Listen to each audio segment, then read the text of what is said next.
এখন আমরা যাইতেছি ওই যে ওইখানে কিছু মানুষ দেখতে পাইতেছি, ওইখানে আমরা যা একটা এআই প্র্যাঙ্ক করবো, তাদের রিয়াকশনটা কি আসে।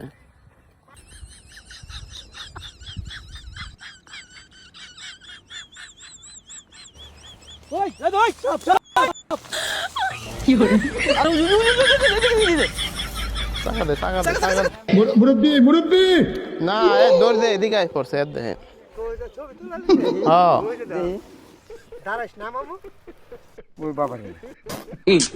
আলাম বড় মেয়ে এই দিকে দৌড়ে ঢুকছে এটা कौन है ये लोग? আলাম বড় দেখি এই যে দিকটা ঢুকছে খতম কত বছর আপনি